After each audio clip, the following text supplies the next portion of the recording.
Nagpakita ng matinding kumpiyansa ang 5-division world champion na si Nonito the Filipino Flash Donaire ng Pilipinas habang naghahanda siya para sa kanyang unification bout. Laban yan kay Sia Tsutsumi ng Japan na nakatakda ngayong December 17 sa Ryogoku Kokugikan.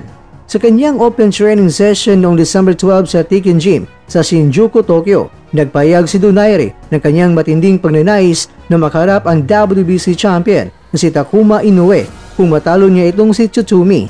Best condition ever, sirang glove sa lakas ng suntok.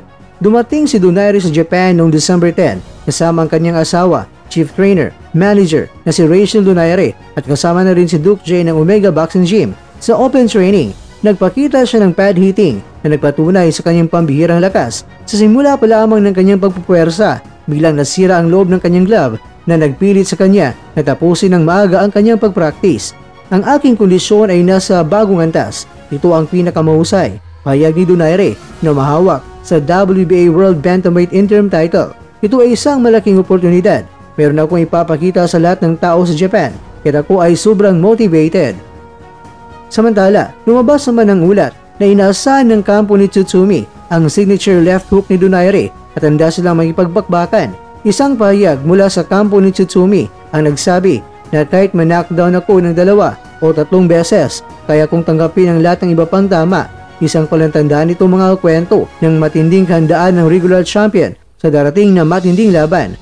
Dating natalo si Donaire sa unification matches laban yan kay Naoya Inoue noong 2019 at 2022 sa Saitama Super Arena. Ngunit, tinitingnan niya ang mapagkatalo niya bilang mahalagang aral. Ito ay naging aral lang para sa akin upang maunawaan ang aking sarili. Maliwanag na tanging sa dilim lamang makikita. Napagtanto ko na hanggat mananatili akong walang pinsala, maaari akong magboxing ng walang hanggan, walang limitasyon sa oras o edad. Pilosopikal niyang pahayag. Ngayon ay malaya na ako sa mga limitasyon na iyon.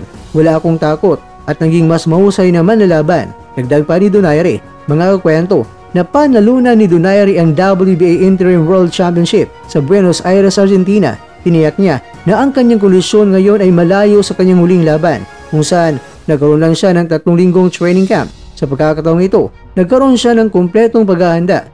Kabilang ang training camp sa Omega Boxing Gym sa Cebu na sinundan ng pattern na ginagamit niya bago ang unang laban kay Naoya Inoue.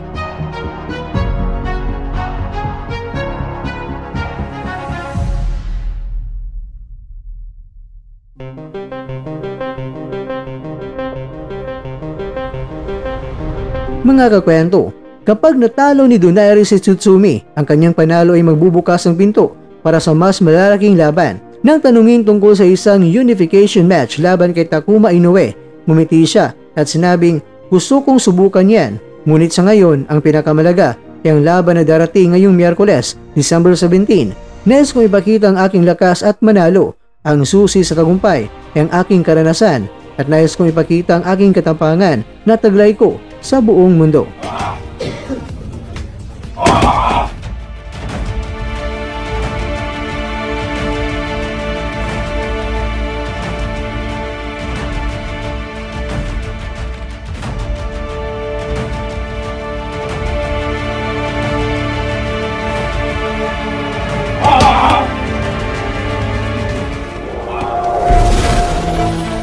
At dyan, nagtatapos ang ating kwento.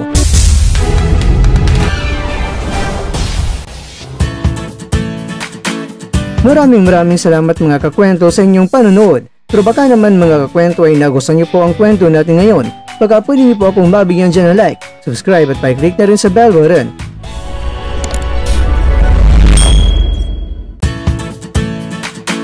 Pero bago tayo tatapos mga kwento, syempre, shoutout po muna tayo dyan sa ating mga kakwento. Kay kakwentong Pepito Bayang, kay kakwentong John Santos, kay kakwentong Dan TV Lifestyle, at kakwentong nanonood ngayon, shoutout sa iyo dyan. Bueno, dito na po muna ang ating kwentuhan at abangan nyo na po ating susunod na video. At dito lang po yan sa isang channel na kung saan maaring ito'y mga kwentong di pa na kwento sa inyo.